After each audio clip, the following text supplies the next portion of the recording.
할렐루야. 네. 많이 안 보이시네요. 지난 한 달간의 시간을 보면서 저는 우리 인간의 마음이라는 것이 얼마나 연약한가에 대해서 생각해 보게 되었습니다. 사실은 원래 오늘 계속 시리즈 설교였죠. 지난주까지 오직 성경하고 오늘부터는 오직 그리스도에 대한 설교를 하려고 했었는데 지금 상황에서 그 설교보다는 이 설교가 더 필요할 것 같아서 지금 위로가 되는 설교를 한번 준비해 봤는데요. 작년 12월 첫 우한이라고 하는 곳에서 신종 코로나 바이러스가 발병했다는 소식이 국내에 들려오고 나서 지난달 말부터 본격적으로 국내에 1월 말부터 본격적으로 국내에 신종 코로나 바이러스 확진자가 등장하기 시작했습니다. 그리고 지금까지 경과를 보면 다음과 같습니다. 첫 확진자가 등장하자 국내 여론은 중국인들의 유입을 막아야 한다고 주장하면서 현 정부가 그렇게 하지 않는 것에 대해서 불만과 그런 많은 것들을 제기하게 됐죠. 그 다음에 확진자들의 동선이 알려지면서 확진자들이 발생한 지역이나 이들이 다녀간 곳에 있던 곳의 주민들은 두려움에 떨기 시작하면서 서서히 한국 사회에 신종 코로나 바이러스에 대한 공포가 자리 잡게 됩니다. 그리고 확진자들이 왜 돌아다녔냐고 하면서 확진자들을 원망하고 미워하고 또 그들을 온전히 관리 못한 정부에 대한 원망이 더 크게 확산되었던 시기였습니다.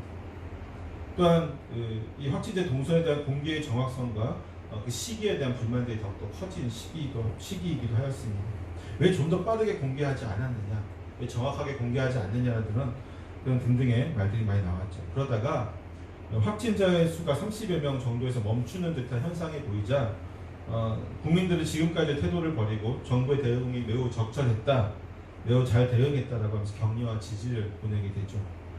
하지만 이것도 잠시 대구에서 31번째 확진자가 발생하고 그 이후에 기하급수적으로 확진자가 발생하게 되죠. 오늘 아침에 확인한 숫자는 3,500명이 넘더라고요. 그렇게 되자 온 나라가 이 전 국민이 다 공포에 떨기 시작하게 됩니다. 그리고 이 31번째 확진자가 신천지 신도로 밝혀지고 나서 대구 신천지를 통한 지역 감염이 확산되자 사람들은 신천지를 모든 원인으로 규정하고 적대시하고 있습니다. 그것이 현 실정이죠. 제가 지난번 칼럼에서도 말했듯이 이번 사태를 통해서 국민들이 신천지의 실체에 대해서 알게 된 것은 매우 반가운 일입니다. 할렐루야. 세월호 사건을 통해서 국민들이 구원파와 유병언에 대해서 자세히 알게 되었고 경계하게 되었듯이 이번 코로나19 사태를 통해서 사람들은 신천지라는 단체에 대해서 드디어 경각심을 가지게 되었고 그들이 그동안 해왔던 온갖 일들이 수면 위로 부상하는 것을 보게 됩니다. 그리고 이번 사태의 유일한 긍정적인 측면이라고 한다면 바로 이 신천지에 대한 경계와 그들의 표면의 부상이겠죠. 그러나 이번 코로나19 사태로 인해 제가 우려하는 것은요, 사람들의 실체가 없는 두려움과 염려로 인한 불안한 마음의 심리 상태를 누군가를 향한 공격적인 적대 행위로 표출하려고 하는 것은 아닌가라고 하는 생각이 되어집니다. 처음에는 중국과 또 한국을 방문한 중국인들을 향해서 분노를 표출하였고 그 다음에는 정부와 대통령을 향해서, 그리고 지금은 신천지와 그곳에 속한 신도들을 향해서 이 분노를 사람들이 표출하고 있습니다. 이미 너무 많은 분노를 표출하고 있죠. 그런데 저는 이러한 모습이 과연 정상적이라고 생각되어지지는 않습니다. 물론 신천지 신도들이 거짓말을 하고 그로 인해서 사태가 더욱 악화되고 있는 것은 부인할 수 없는 사실입니다. 심지어 이런 말도 있죠. 신천지인들은 숨 쉬는 것도 거짓말이다 라고 하는 어마어마한 말들이 있는데 그 정도로 그들의 지금 하는 행동이 사실은 국내 질타를 받아야 마땅한 행동들을 하고 있는 것은 사실입니다. 왜 미리 밝히지 않아서 이렇게 사태를 악화시키고 발견되면 그제서야 밝히는 이런 악순환이 계속되고 있음으로 인해서 더욱더 지금 정부의 대처가 늦어질 수밖에 없잖아요. 그들이 거짓말 때문에. 아니, 확진자가 있는데 같이 합동을 합숙을 하고 이것은 분명한 신천지의 잘못이고요. 그들이 명확한 책임을 져야 하는 상황은 분명합니다. 그들은 자신들의 이익을 위해서 혹은 자신들의 잘못을 감추기 위해서 이미 해서는 안 될 너무나도 많은 큰 잘못들을 저지르고 있습니다. 그러나 이 모든 것은 신천지 지도부와 이만희 씨에게 잘못을 돌려야 된다라고 저는 생각을 합니다. 그들에게 미혹된 다수의 신천지 신도들에게 동일하게 책임을 묻고 그들을 마녀 사냥하듯이 색출하여서 사회적으로 매장시키는 것은 분노의 방향을 좀 잘못된 방향으로 선택한 것이 아닌가라는 생각이 듭니다. 왜냐하면요, 그들의 잘못은요, 이만희를 비롯한 지도층들의 부와 명예를 위해서 그들의 사기에 속아 넘어간 불쌍한 사람들이기 때문이죠. 또한 아직도 자신들이 사기꾼들에게 당하고 있다는 사실을 인지하지 못하고 있는 사람들이기도 합니다. 신천지에 대한 얘기를 하자면 제가 강의로 몇 시간 하기도 모자랄 텐데 다음에 시간이 될 때 이단 강의할 때 하기로 하고요. 오늘 핵심 말씀은 무엇이냐면요, 물론 이 사람들이 어리석은 것도 그렇죠, 어리석은 거죠. 그리고 어리석어서 그들의 속임수에 넘어간 것도 죄라고 한다면 죄라고 할 수 있겠죠. 우리가 알지 못하고 범하는 죄도 죄잖아요, 그렇죠? 그러나 그들이 비록 신천지 이단에 속아서 그렇게 하고 있다고 할지라도 또한 그들이 자신의 잘못을 인지하고 못하고 있는 가운데 행하는 여러 가지 죄악의 결과가 지금 나타나고 있다고 할지라도 본질을 보게 되면 그들 역시도 피해자라고 하는 것입니다. 이 피해자란 말을 잘 알아야 돼요. 얼마 전에 신천지 대변인이 나와서 우리 신천지도 피해자다라고 하는 뉘앙스의 피해자는 아닙니다. 이만희에게 속아서 자신의 재산과 인생과 그들의 모든 삶을 바치는 이들을 생각하면 사실 불쌍하지 않습니까?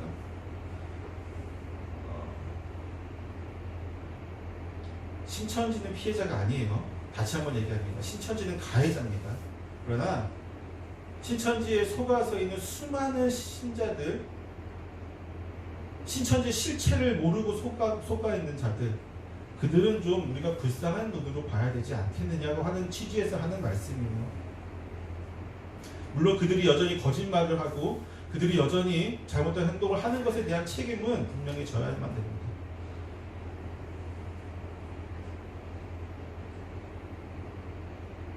여러분, 지금 우리는 계속해서 어떤 분노의 대상을 찾고 있는 것 같은 느낌이 들어요. 여러분, 무엇이 그렇게 두렵습니까? 무엇이 그리 염려가 되십니까? 무엇이 그렇게 공포스럽기에 누군가를 비방하고 욕을 해야만 그 안정감을 찾을 수가 있을까요? 우리는요, 두려워하기 전에 기도해야만 하는 사람이에요. 오늘 말씀을 좀 들여다보면요, 바울은 빌립보 교인들에게 그리고 우리들에게 이렇게 권면합니다. 아무것도 염려하지 말라. 그런데 아이러니한 것은 이렇게 권면하고 있는 바울의 상황은 지금 로마에서 구속되어 있는 상태입니다. 로마 감옥에 갇혀있던 바울은 어떤 생각을 하고 있던 것일까요? 빌립보의 교인들은 지금 대적자들에 의해서 핍박을 받고 있었습니다.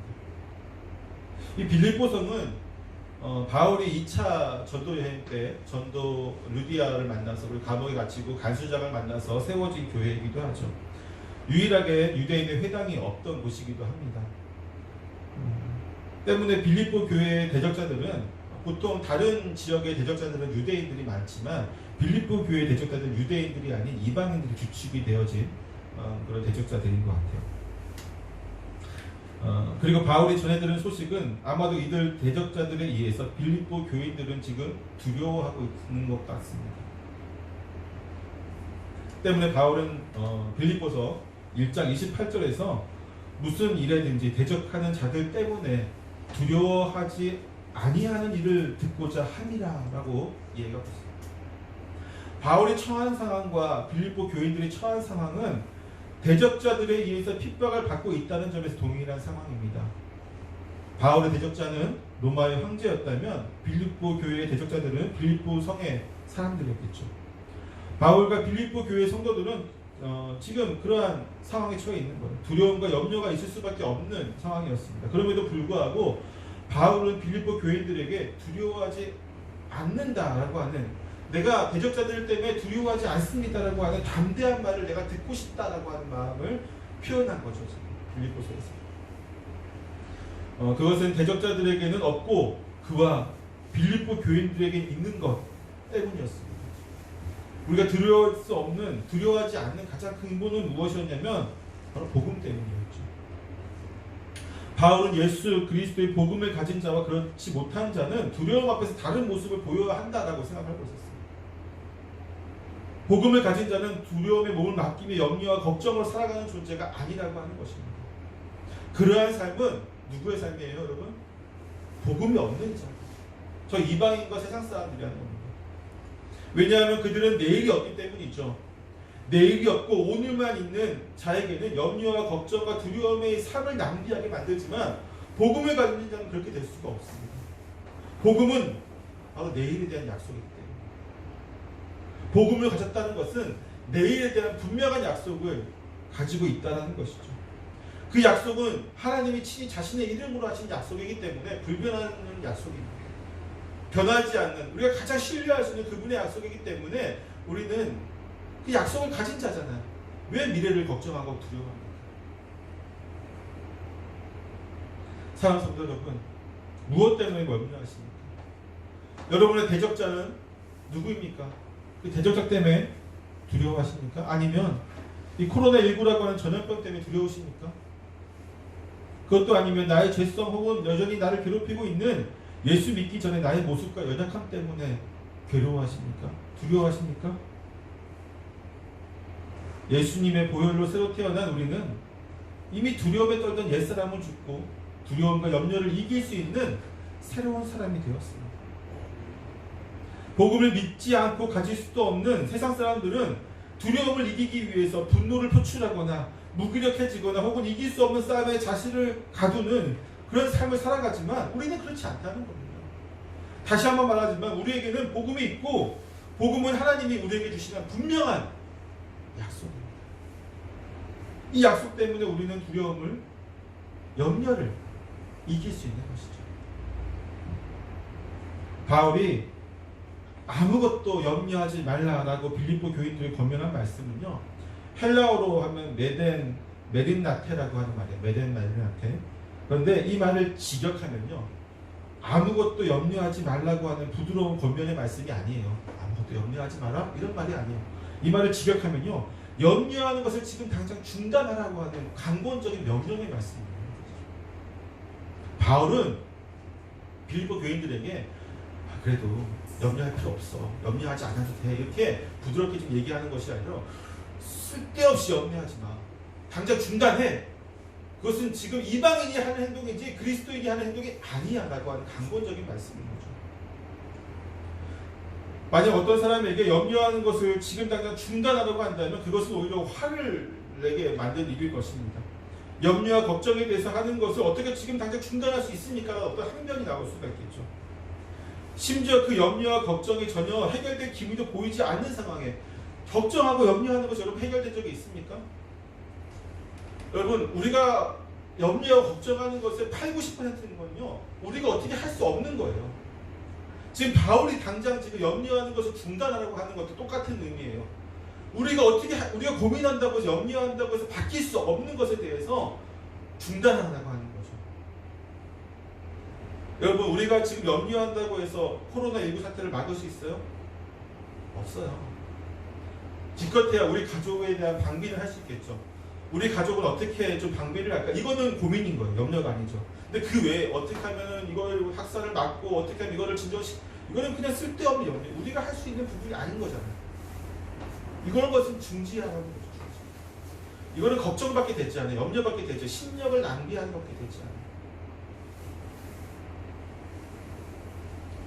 그러나 이것이 그리스도인들에게 가능해요. 즉, 이러한 모든 걱정을 중단하는 것이 우리에게는 가능하다고요. 다른 이들은 불가능하지만 우리는 가능하다는 거죠. 그것은 이것이 그리스도인 바울도 빌립보 교인들에게 이렇게 강권적으로 명령한 것은요, 이것이 그들에게 불가능한 것이 아니라는 것을 분명히 알고 있었기 때문이죠. 왜냐하면 그리스도인은 복음을 통해서 새롭게 태어난 존재가 되어서 가지게 된 어떤 특별한 능력이 있기 때문이에요. 그것이 무엇일까요, 여러분? 본문의 말씀 뭐라고 나와요? 기도와 간구라고 나오잖아요. 우리가 복음을 가진 자이기 때문에 염려와 걱정을 하지 말라고 했잖아요. 그렇죠? 이 복음을 가진 자로서 염려와 걱정을 하지 않을 수 있는 가장 특별한 수단, 방법은 무엇이냐면 우리는 기도를 할 수 있는 자가 되었다는 거예요. 새롭게 태어났기 때문에 하나님께 기도할 수 있는 자가 되었어요. 하나님 믿기 전에는 하나님께 기도할 수 없잖아요. 그러나 이제는 하나님께 기도할 수 있는 자가 되었습니다. 때문에 우리는 염려와 걱정을 당장 멈출 수 있는 능력을 가질 수 있는 거예요. 바울은 염려를 중단하고 오직 기도와 간구를 하라고 명합니다. 이것이 그리스도인의 참된 모습입니다. 문제가 생기고 대적자에게 핍박을 받을 때에 고민하고 걱정하며 염려와 두려움으로 하루하루를 떨면서 살아가는 존재가 아니라 그 모든 상황에서 기도함으로 승리하는 존재가 바로 여러분과 저라는 것이죠. 그런데 제가 이렇게 말하면요, 꼭 항변을 하신 분들이 계세요. 이런 설교를 하면요, 꼭 항변을 하시는 분들이 계시는데 어떤 분은 이렇게 얘기합니다. 아무리 기도를 해도 두려움과 염려가 없어지지 않습니다 라고 하고 하는 분들이 계세요. 아무리 기도를 했는데 두려움과 염려가 없어지지 않아요. 또 어떤 분은요, 기도하면 염려되는 모든 상황이 바뀝니까? 안 바뀌잖아요 라고 묻기도 합니다. 심지어 어떤 분은요, 저한테 이런 말도 한 적이 있어요. 기도하면 된다라는 말은 자기도 할 수 있는 말이다. 감사 받아서 그래요. 그러나 현실은 그렇게 녹록하지 않아요, 목사님. 이렇게 말하시는 분도 계세요. 오히려 저를 세상 것 좀 모르는 목사로 보시는 분들도 계십니다. 우리 다시 한번 본 말씀 읽어볼까? 6절 말씀인데요. 6절 말씀 다시 한번 읽어봅시다. 시작. 아무것도 염려하지 말고 다만 모든 일에 기도와 간구로 너희 구할 것을 무엇으로? 감사함으로 하나님께 하라. 바울이 우리에게 어떻게 기도해야 된다고 가르치고 있습니까? 감사함으로. 그렇습니다. 바울은 고난 가운데 있는 성도들에게 감사함으로 기도하라고 가르치고 있어요. 상황이 너무나 안 좋은데 어떻게 감사함으로 기도할 수 있습니까? 라고 반문할 수도 있을 것입니다. 실제로 우리는 상황이 좋지 않을수록 감사함으로 기도하기보다는 어떻게 기도해요? 간절함으로 기도하죠. 불안한 마음, 어떤 그런 염려를 가지고 기도한다는 얘기죠. 불안과 염려, 그리고 어떤 그런 불안과 염려가 간절함을 더욱더 크게 해가지고 기도를 해요.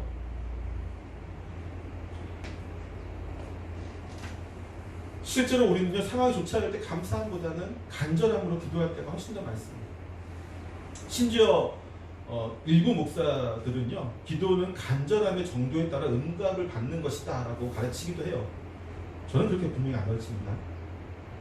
이 말이 부분적으로 어느 일정 부분은 맞는 것도 있어요. 그러나 간절함이 커서 응답을 받고 간절함이 모자라서 응답을 받지 못한다고 한다면 여러분, 하나님 너무 냉정하신 분이 아니십니까? 더군다나 간절함의 응답의 촉도가 된다면요, 기질적으로 좀 더 감정적인 사람이 있잖아요. 기질적으로 좀 더 이렇게 냉철한 사람이 있는 반면에 어떤 사람은 기질적으로 태어날 때부터 좀 감정적인 사람이 있어요. 그러면 상황이 똑같으면은 똑같은 상황이고 똑같은 그런 어려움에 놓여 있다면 기질적으로 어떤 사람의 기도가 더 간절할까요? 네, 감정적으로 태어날 때부터 좀 어떤 감정적인 사람이 더 간절한 기도를 할 수밖에 없잖아요. 그럼 하나님은 항상 이상한 기도만 들어줄게요? 그럴 수 없다는 거죠. 만약 절박한 심정으로 기도하였는데 상황이 반전되지 않게 되면요, 그 사람 마음은 어떻게 될 것 같습니까? 절박함과 간절한 만큼 낙심과 실망도 크게 될 것입니다. 때문에 우리는 언제나 기도할 때요, 특히나 대적자들에게 핍박을 받거나 염려와 근심과 걱정이 쌓일 때는 감사함으로 기도해야만 하는 것입니다. 기쁠 때나 슬플 때나 평안할 때나 고난을 당할 때나 변함없이 감사함으로 기도해야만 합니다. 우리가 모든 상황에서 감사함으로 기도할 수 있는 것은 그 무엇과도 비교할 수 없을 만큼 크신 분이 바로 누구이기 때문이에요. 하나님이시기 때문입니다.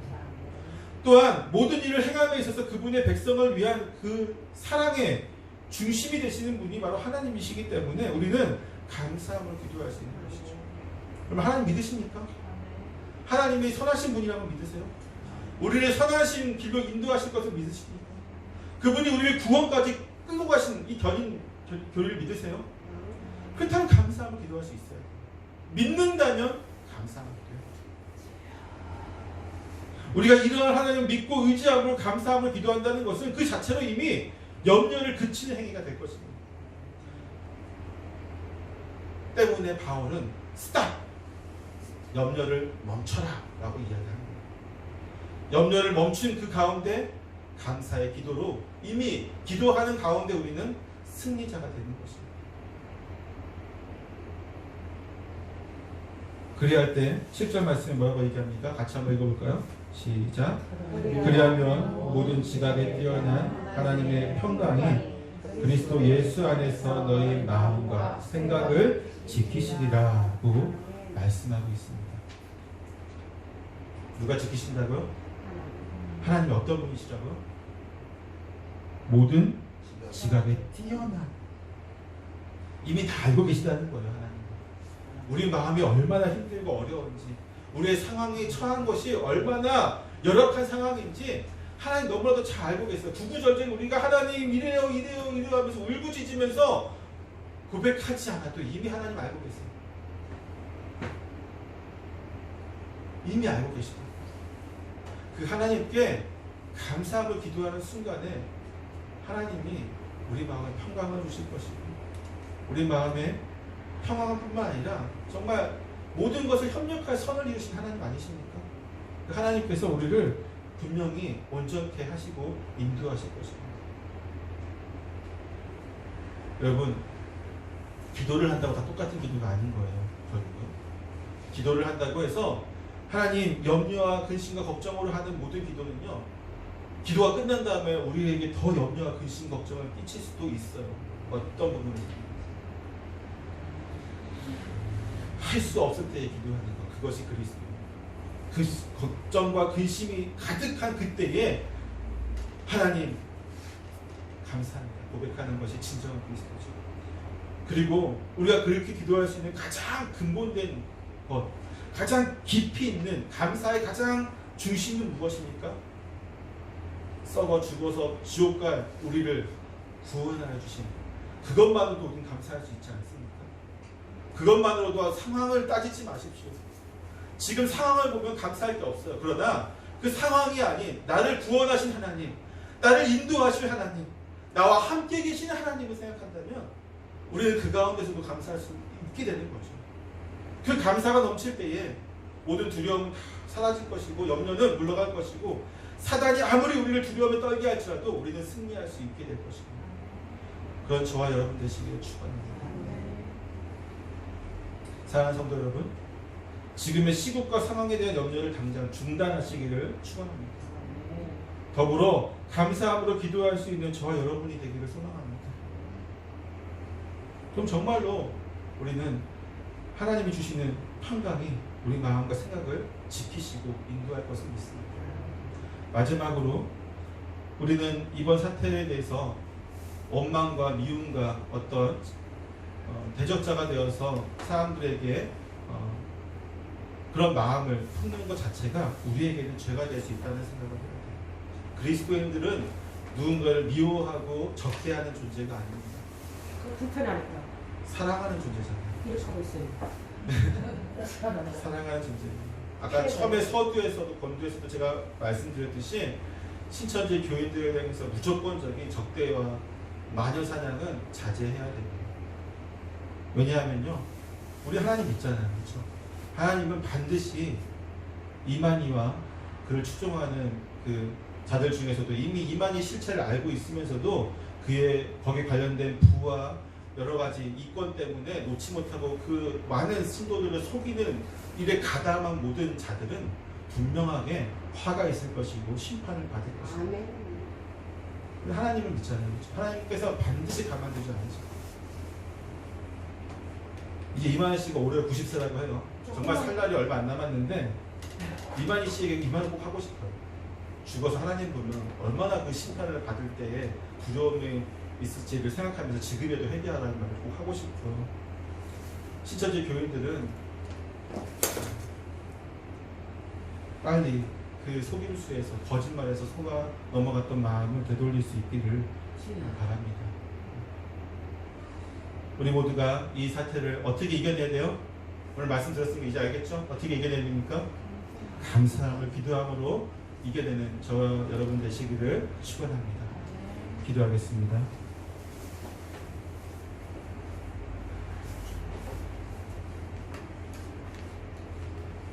하나님,